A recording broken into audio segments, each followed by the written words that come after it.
Hello friends সকলোকে স্বাগতম জানালো আপনাৰ মৰমৰ ইউটিউব চেনেল এডুকেশ্যন ইংলিছ লৈ আজি কম্পাউণ্ড ইণ্টাৰেষ্টৰ পাৰ্ট 3 হ'ব। তাৰ আগতে মই কৈছিলোঁ সেইদিনা যিবিলাকে কমেণ্ট ভাল ভাল কৰিব তাৰ নাম কেইটা মই ল'ম। কি দিছে আজিমুল বছ, তেওঁ ভিডিঅ'ত কমেণ্ট কৰিছে হেল্পফুল ভিডিঅ' ছাৰ। তাৰপিছত ৰাহিদুল হক নাইচ ভিডিঅ' ছাৰ। তাৰপিছত আৰু ৰাহিদুল বেলেগ কোনোবা আছে, দুজন ৰাহিদুল হৈছে মজা। তাৰপিছত গোৰা ল'ৰা ভাই, এইটো বা কাই নাজানো। তেওঁ লিখিছে এক্সেলেণ্ট ছাৰ, আই প্ৰাউড ইউ কি লিখিছে আই প্ৰাউড ইউ। তাৰপিছত কি লিখিছে সাইফুল ইছলাম, সাইফুল ভাল কমেণ্ট কৰিছে গ্ৰেট ছাৰ, আপুনি বহুত ভালকৈ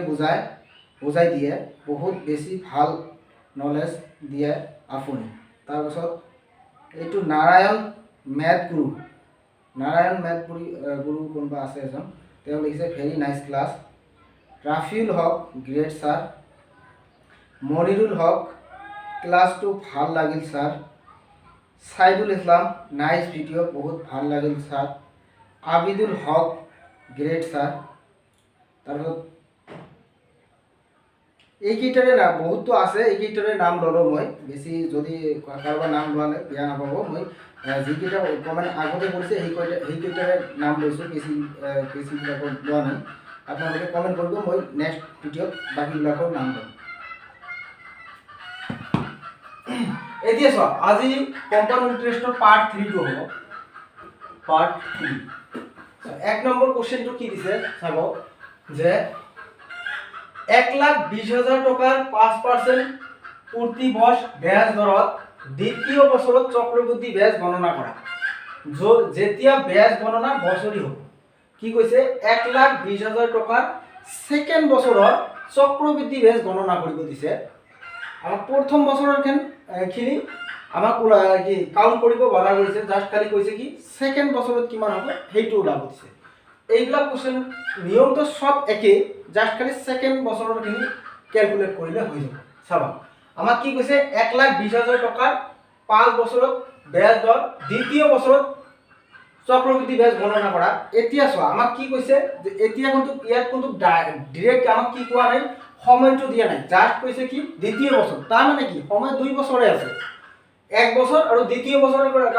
আমাৰ 2 বছৰলৈকে কৰিলে হৈ গ'ল। যেহেতু 2 বছৰৰ কথা কৈছে, আমাৰ 3 বছৰ 4 বছৰটো কৰাৰ দৰকাৰ নাই। তেনেহ'লে চোৱা 1,20,000 মই প্ৰথম বছৰ ইয়াত লিখি ল'লোঁ আৰু ছেকেণ্ড বছৰ ইয়াত লিখি ল'লোঁ। চাবা 1,20,000 টকাৰ 5% ধৰ ওলাই লোৱা। 1,20,000 টকাৰ মই যদি 5% ওলাই লওঁ তেনেহ'লে কিমান হ'ব চোৱা, দুটা 5 বাৰ 60, তেনেহ'লে আৰু দুটা জিৰ' বাকী আছে, দুটা জিৰ' লগাই দিয়া 6,000 টকা হ'ব। যেহেতু চিম্পল ইণ্টাৰেষ্ট 2 বছৰতে সমান হয়, তেনেহ'লে ইয়াতো 6,000 টকাই হ'ব, 6,000 টকাই হ'ব। এতিয়া কৈছে যে আকৌ যেহেতু কম্পাউণ্ড ইণ্টাৰেষ্ট ওলাম, তেনেহ'লে এই 6,000ৰ এই ছেকেণ্ড বছৰত আমাক কি দিব লাগিব, সুদ দিব লাগিব। 6,000ৰ 5% যদি ওলাই দিওঁ তেনেহ'লে দুটা জিৰ' যাক কাটি যাব, এইটোৰ লগত দুটা জিৰ' কাটি গ'লে 5 6 গুণ 30, 300 টকা হ'ব।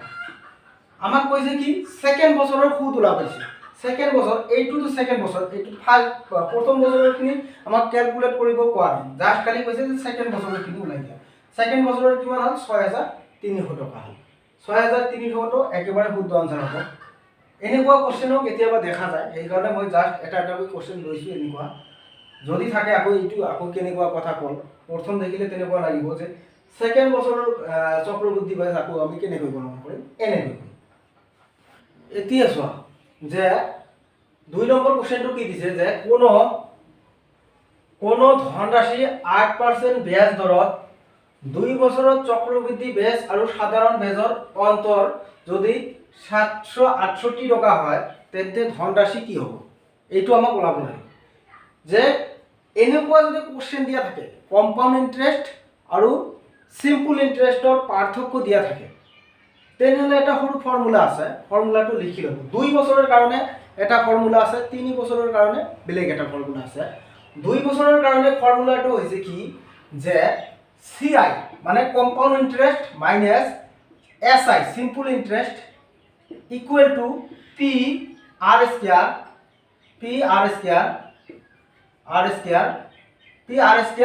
আপন 100 স্কোয়াৰ। এইটো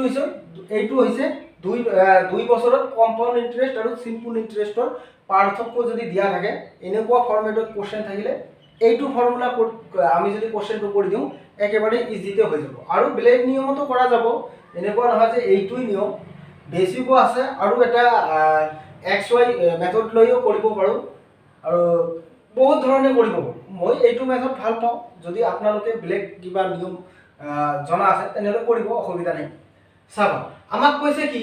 যে কোনো ধনৰাশি 8% ব্যাজ দৰ। এতিয়া চাওক যে ব্যাজ দৰত যে 2 বছৰত চক্ৰবৃদ্ধি ব্যাজ আৰু সাধাৰণ ব্যাজৰ অন্তৰ আমাক কি দি আছে, এইটো জাস্ট খালি 2 বছৰৰ কাৰণে, এইটো ফৰ্মুলা 2 বছৰৰ কাৰণে, বাকি কিন্তু বাকি যদি বেছি সময় দিয়া থাকে তেনেহ'লে কিন্তু ব্লেক ফৰ্মুলা হ'ব।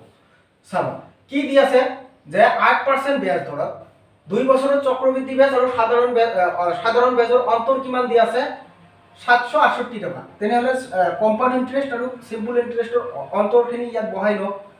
বহাই লওঁ কিমান হ'ব, 768 ইকুৱেল আমাক কি ওলাব দিছে, ধনৰাশি মূলধন ওলাব দিছে। চাবা মূলধনটো এতিয়া চাবা কি দি আছে, পি আমাক পি ওলাব দিছে। তেনেহ'লে চোৱা পি যদি ওলাই লওঁ তেনেহ'লে আমাক একচুৱেলি ধনৰাশি ওলাব দিছে তো, ঠিক আছে। চোৱা আৰৰ মান আমাক কি দি আছে, আৰৰ মান কি দি আছে 8%। 8 যেহেতু স্কয়াৰ আছে তেনেহ'লে দুবাৰ বহাই লওঁ, 100 আছে, 100 মাল্টি 100। এতিয়া চোৱা মই যদি এইটো কাটি দিওঁ, 4ৰে কাটি দিওঁ, 4ৰে কাটি দিলে 2 হ'ব, 25 হ'ব। 4ৰে এইটোকো কাটি দিয়া, 4ৰে কাটি দিলে 2 হ'ব, 4ৰে কাটিলে 25 হ'ব। এতিয়া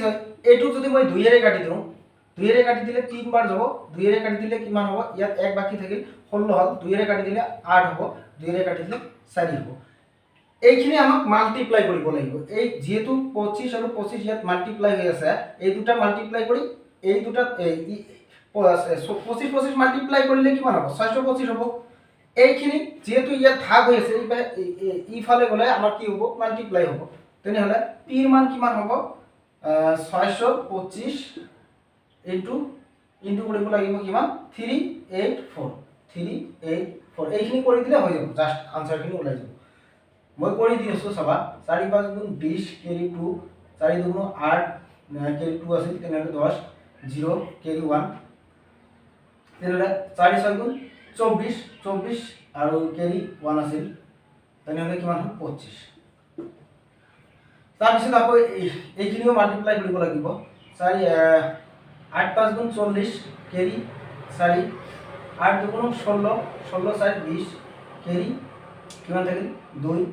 8 6 গুণ 48, 48 2 50। তেনেহ'লে 3 5 গুণ 15, 5 6 3 2 গুণ 6 আৰু কেৰি 1 আছিল 7, 3 6 গুণ 18 1 19। তেনেহ'লে এইখিনি কৰি দিলে হৈ যাব, 0 0 5 5 10 কেৰি 1 7 7 2 7 2 9 9 কেৰি 1 আছিল 10 0। তেনেহ'লে ইয়াত কিমান বাকী থাকিল, 9 9 10 15 15 5 কেৰি 1। তেনেহ'লে ক্যালকুলেশনটো ভুল হ'ল নেকি, এইটো বেছি আহিব, হয়তো চাগে ক্যালকুলেশন কৰবাত ভুল হৈছে। মই বেলেগ আৰু বেলেগ নিয়ম ক্যালকুলেশনটো ৰিপিট কৰি আছোঁ, চাগে কৰবাত ভুল হৈছে, ক্যালকুলেশনটো কটাকটিত চাগে ভুল হৈছে নেকি। ইয়াত আকৌ কি বাকী আছিল না, হয়তো ইয়াত বাকী আছিল, তো 2 বাকী আছিল। চাবা মই ক্যালকুলেশনটো ৰিপিট কৰি আছোঁ, কি হৈছে, ইয়াত বাকী কিমান আছিল, 2 আছিল, ইয়াত 2 বাকী আছিল। তেনেহ'লে 2ৰে কাটি দিছোঁ, এইটো 2ৰে কাটি দিছোঁ, কিমান হ'ল, এইখিনি হ'ল। আকৌ 2ৰে কাটিব লাগিব, 2ৰে কাটি দিলে 1, 2ৰে কাটি দিলে 9, 2ৰে কাটি দিলে 4 হ'ব, 2ৰে কাটি দিলে 2 হ'ব, 192। ইয়াক আকৌ এইটোৰে মাল্টিপ্লাই কৰি দিলোঁ, 6 2 5 1 9 2 0 4 4 5 4 12 4 12 তেনেহ'লে 5 9 গুণ 45 5 45 কেরি চাই 9 দুগুণ 18 18 19 4 আছিল কেরি 9 দুগুণ 18 4 22 2 কেরি 2 6 নং 54 55 56 56 5 2 6 এতিয়া চোৱা কিমান হয় 0 0 এনেহলে 9 কেৰি এক আছে 0 তেনেহলে ইয়াত কিমান হ'ল 6 2 8 1 9 10 কেৰি 1 তেনেহলে ইয়াত কিমান হ'ল 5 6 11 11 1 12 হৈছে 1,20,000 টকা এইখিনি যদি ক্যালকুলেশন কৰো অলপ ক্যালকুলেশনটো বেছি হল আপোনালোকে ভয় নাখাব মই জাস্ট এইটো দুইটো ইয়াত এৰি থৈ গৈছিলো যাৰ কাৰণে মোৰ ক্যালকুলেশনটো ভুল হৈছে তেনেহলে কিমান আহিল 1,20,000 টকা আমাৰ কি কৈছে কোনো ধনৰাশি এনেকুৱা ফৰ্মেটত যদি দি থাকে 2 বছৰৰ চক্ৰবৃদ্ধি বেজ আৰু সাধাৰণ বেজৰ অন্তৰ দিয়া থাকিলে এইটো ফৰ্মুলা লগাই আপোনালোকে তৎক্ষণাত কৰিব পাৰিব যেহেতু ইয়াত কোশ্চেনটো অলপ মানে এই মানখিনি অলপ ডাঙৰ মান ৰাখিছে যাৰ কাৰণে আনসাৰখিনিও ডাঙৰ হৈছে 1,20,000 টো একেবাৰে খুব এইটো 1,20,000 আছে 1 লাখ ইয়াত সাগে এটা ইয়াত এটা কি এক এটা বেছি বহি গৈছে 1,20,000 ইয়াত এটা জিরো লগাই এইটো শুদ্ধ আনসাৰ এতিয়া চোৱা 3 নম্বৰ কোশ্চেনটো মই সেম নিয়মৰ লৈছো যে 2 বছৰত এটা মূলধনত 5% বাৰ্ষিক বেজ দৰত চক্ৰবৃদ্ধি বেজ আৰু সমান সময়ত সেই মূলধন একেটা মূলধনত সাধাৰণ বেজতকৈ 10 টকা যদি অধিক হয় তেন্তে মূলধন হ'ব আমাক চাব লাগিব এইটো কিন্তু আগৰ নিয়মটোৰে কোশ্চেন দিছে 2 বছৰো দিয়া আছে ৰেটও দিয়া আছে চক্ৰবৃদ্ধি বেজ আৰু সাধাৰণ বেজৰ আমাৰ কি দিয়া আছে পাৰ্থক্য দিয়া আছে তেনেহলে আমি ফৰ্মুলাটো লগাই লওঁ ফৰ্মুলাটো লগালে আমাক যাই এক্সামত এই ফৰ্মুলা এইবিলাক নিলিখিব যাক খালি লিখি দিব যে সিম্পল ইন্টাৰেস্ট আৰু কম্পাউন্ড ইন্টাৰেস্টৰ পাৰ্থক্য কিমান আছে 10 টকা আমাৰ ফৰ্মুলা ওয়াইজে কি পি ৰেট কিমান দি আছে 5% যেহেতু ৰেটৰ স্কয়াৰ থাকে পি আৰ স্কয়াৰ আপন 100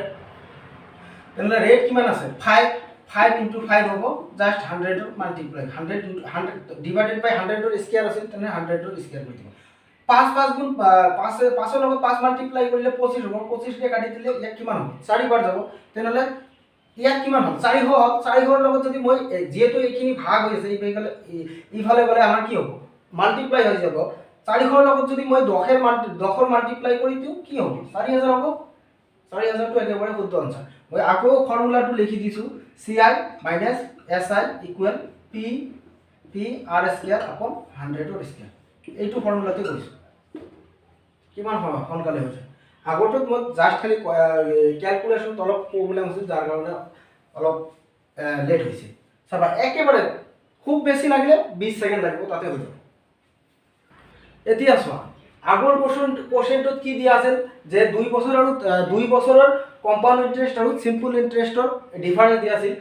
আকৌ এতিয়া কোশ্চেনটো দিছে কি 3 বছৰত যদি কোশ্চেন আকৌ দিয়া থাকে তেনেহলে এইটো আকৌ কেনেকৈ কৰিম 3 বছৰৰ ফৰ্মুলাটো হ'ব 3 ইয়াৰ্ছৰ বাবে কম্পাউন্ড ইন্টাৰেস্ট আৰু সিম্পল ইন্টাৰেস্টৰ ডিফাৰেন্সৰ ফৰ্মুলাটো হ'ব কি যে পি আর স্কয়ার ঠিকে থাকিব জাস্ট খালি ইয়াত 300 প্লাস আর হ'ব আৰু তলত কি হ'ব 100 ৰ কিউব এইটো হৈছে 3 বছৰৰ ফৰ্মুলা মই আৰু এটা বেলেগ নিয়ম কৰাই দিম এইটো যদি কোনোবাই ফৰ্মুলাত কৰে তেনেহলে এইখিনিত কৰিব আৰু যদি কোনোবাই বেলেগ নিয়মত কৰে তেনেহলে বেলেগ নিয়ম আছে মই এইটো কৰাই দিম প্ৰথমত এইটো কৰাই দিম চাবা কি দি আছে কোনো নিশ্চিত ৰাশিত 5% বাৰ্ষিক বেজ দৰত 3 বছৰত চক্ৰবৃদ্ধি বেজ তথা সাধাৰণ বেজৰ অন্তৰ দি আছে কিমান 61 তেনেহলে কম্পাউন্ড ইন্টাৰেস্ট আৰু সিম্পল ইন্টাৰেস্টৰ পাৰ্থক্য কিমান দি আছে 61 তেনেহলে পি আৰ ৰ মান কিমান দি আছে 5 আকৌ 5 ৰ স্কয়াৰ কৰিব লাগিব যদি স্কয়াৰ কৰো তেনেহলে 25 হ'ব ইনটু 300 প্লাস r তেনেহলে মই যদি এইখিনি না লিখি ডাইৰেক্ট লিখি দিও যে 300 প্লাস r তাৰ মানে কি r মানে কি ৰেট হয় তেনেহলে 300 ৰ লগত যদি মই 5 প্লাস কৰি দিও তেনেহলে 305 হ'ব ডিভাইডেড বাই কি আছে ইয়াত আছে তোমাৰ 100 ৰ কিউব আছে 100 মাল্টি 100 কৰি দিও চাবা 25 ৰে কাটি দিলে কিমান বাৰ যাব 4 বাৰ যাব এতিয়া চোৱা 61 যদি মই এইটো কাটি দিওঁ কিমান বাৰ যাব 5 বাৰ যাব 5 যদি মই এইটো কাটি দিওঁ কিমান বাৰ যাব 20 বাৰ যাব এতিয়া চোৱা 4 2 গুণ 8 8 ইয়াত কিমান আছে 4 2 গুণ 8 এটা 0 দুটা 0 তিনিটা 0 তেনেহলে কিমান হ'ল মান 4 2 গুণ 8 হ'ল তিনিটা 0 আছে 8000 টো একেবাৰে শুদ্ধ আনসাৰ হ'ব আৰু যদি কোনোবাই ব্লেক নিয়মত কৰিব বিচাৰে এইটো কোৱেশ্চন ইমানখিনি কৰিলে হৈ যাব আৰু যদি ব্লেক নিয়মত কোনোবা কৰিব বিচাৰে তেনেহলে এনেকৈ কৰিব কেনেকৈ কৰিব যে compound interest minus simple interest এটা মই কি নতুন এটা ফৰ্মুলা চোৱা যে এইখিনি সমান সমান আমি কি লিখিব পাৰো যে 3p +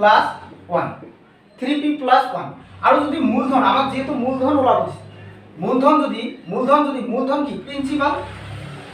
মূলধন আমাক ওলাব দিছে মূলধন যদি ওলাও তেনেহলে কি হ'ব মূলধন সমান আমি কি লিখিব পাৰো জাস্ট খালি p কিউব মানে মূলধন এইটো জাস্ট খালি p কিউব কৰি দিলে হৈ যাব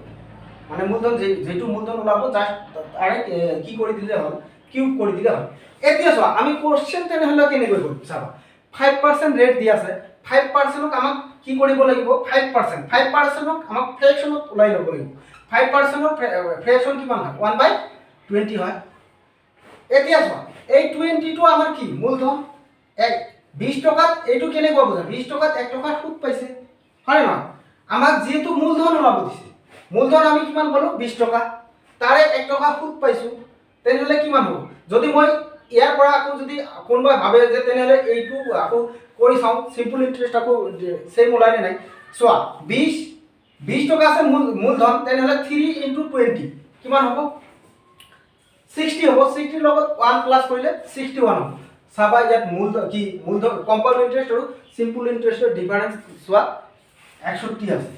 চাবা মই এইটোই লিখিছো কম্পাউণ্ড ইন্টাৰেস্ট আৰু সিম্পল ইন্টাৰেস্টৰ পাৰ্থক্য 3p + 1 এইটো প্ৰমাণ কৰি চাব পাৰে যে যেহেতু 20 টকা যদি মই মূলধন ধৰো তেলে 3 20 60 হ'ব +1 কৰিলে এইটো ঠিক আছে তেনেহলে এইটো যদি মূলধন হয় তেনেহলে আমি 20 এর কিউব কৰি দিও 20 এৰ কিউব কৰিলে কিমান হ'ব 8000 একেবাৰে ইজি আমাক জাস্ট খালি ফ্ৰেকশনখন জানিলে হ'ল যদি এনেকুৱা কোশ্চেন থাকে আপোনালোকে কি কৰিব জাস্ট খালি কি কৰিব যে 5% আছে 5% এৰ আপোনালোকে ফ্ৰেকশন ওলাই দিব ফ্ৰেকশন ওলালে কি হ'ব 1/20 হ'ব 20 কিউব কৰি দিলে যিমান হ'ব হিমান আনসাৰ জাস্ট খালি মূলধনৰ কিউব কৰি দিলে হয় এইবিলাক লিখা লিখি এইবিলাক ভাল আৰু যদি ইন্টাৰেস্ট ওলাব দিয়ে তেনেহলে এইখিনি কৰিব এতিয়া চোৱা 5 নম্বৰ কোশ্চেনটো কি দিছে কোনটো ৰাশিৰ 10% বাৰ্ষিক ব্যাজ দৰত 3 বছৰৰ বাবে চক্ৰবৃদ্ধি ব্যাজ আৰু সাধাৰণ ব্যাজৰ অন্তৰ 31 টকা হয় মূলধন হ'ব আগৰ নিয়মটোত কৰি দিয়া আমি 10% ৰ ফ্ৰেকশন কি লিখিব পাৰো 10% ৰ ফ্ৰেকশন 10% ন 10% ৰ ফ্ৰেকশন 1/10 লিখিব পাৰো তেনেহলে 10 ৰ কিউব কৰিলে হৈ গল জাস্ট এইটো মূলধন হ'ব এইটো আগৰ নিয়মটো যদি কৰক যদি কোনবাই আকৌ কি এই ফৰ্মুলা লগাই কৰে তেনেহলে এইটো হ'ব এইটো বেছি ইজি হ'ব চোৱা আমাৰ মূলধন আমি জানো কি মূলধন যদি 3 বছৰত দিয়া থাকে 3 বছৰত দিয়া থাকে জাস্ট খালি p কিউব কৰিলে হ'ল p কিউব কৰিলে হ'ল মূলধন আমাৰ ইয়াত কি আছে 10 এৰ কিউব কৰিলে কি হ'ব 1000 জাস্ট 1000 একেবাৰে শুদ্ধ আনসাৰ 1000 যদি বুজি নাপায় কমেন্ট কৰিব 1000 টো একেবাৰে শুদ্ধ আনসাৰ হ'ব 6 নম্বৰ কোশ্চেনটো চোৱা কি দিছে যে 5000 টকাত 12% বাৰ্ষিক ব্যাজ দৰত 3 বছৰত সাধাৰণ ব্যাজ তথা চক্ৰবৃদ্ধি ব্যাজৰ অন্তৰ হ'ব আমাক এইবাৰ কি দিছে অন্তৰটো ওলাব দিছে তেনেহলে আপোনালোকে এইটো ফৰ্মুলাত কৰিলেও হ'ব যে ci - si = 3p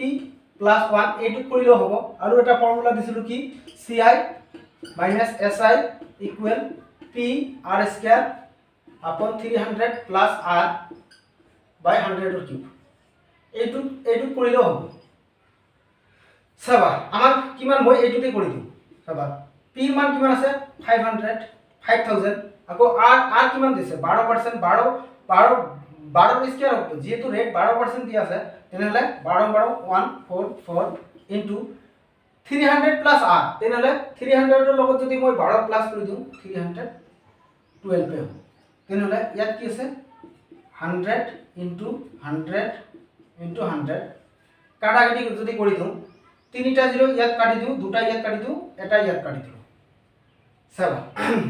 এতিয়া চোৱা 5 যদি মই এইটো কাটি দিওঁ 2 বাৰ যাব এইটো যদি মই আকৌ 2 ৰে কাটি দিওঁ 2 ৰে যদি কাটি দিওঁ 2 ৰে কাটি দিলে 1 হ'ব 2 ৰে কাটি দিলে 5 হ'ব 2 ৰে কাটি দিলে 6 হ'ব তেনেহলে 156 হ'ব এই দুইখন মাল্টিপ্লাই কৰি তলত 100 আছে যাৰ দুঘৰ পৰ দশমিক হৈ দিলে হৈ গ'ল 1 4 4 1 5 6 4 6 গুণ 24 से 4 केरी 2 4 6 गुण 24 केरी 2 26 6 केरी 2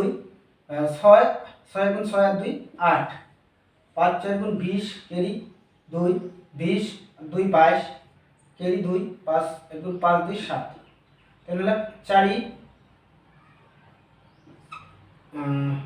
একর করছম 4 4 তাৰপিছত 4 1 এইখিনি কৰি দিয়া কি হ'ব 4 6 12 2 14 14 তেনেহলে ইয়াত কিমান হ'ল হাতে 4 14 কেৰি আহি গৈছে হাতে 4 কিমান হ'ব 11 2 12 1 তেনেহলে কিমান হ'ল ভুল ইয়াত কেৰি আহি গৈছে 2 হ'ব তেনেহলে আকৌ ইয়াত কি আছিল 1ৰে ভাগ আছিল 1ৰে ভাগ দিলে 2 ভাগত দশমিক যাব তেনেহলে কিমান হ'ব তেনেহলে 224.64 224.64 টকা হ'ব এইটো একেবাৰে শুদ্ধ আনসাৰ হ'ব এতিয়া চোৱা মই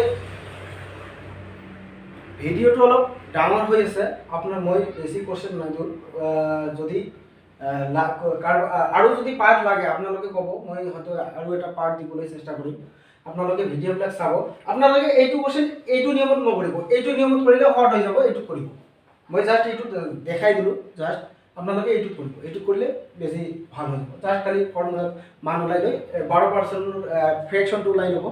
ফ্ৰেকশনটো ওলাই জাস্ট খালি বহাই দিলে হৈ গ'ল তেনেহলে আপোনালোকে কি কৰিব যে ভিডিওবিলাক চাব আৰু লাইক শেয়াৰ কমেন্ট কৰিব আৰু ভিডিওবিলাক যদি ভাল লাগে আপোনালোকে কি কৰিব চেনেলটো সাবস্ক্ৰাইব কৰি ল'ব সাবস্ক্ৰাইব কৰি বেল আইকনটো অন কৰি ৰাখিব আজি ভিডিওটো ইয়াতে শেষ কৰিম আপোনালোকে ডাঙৰ ভিডিও হলে আপোনালোকে না চায় থ্যাংক ইউ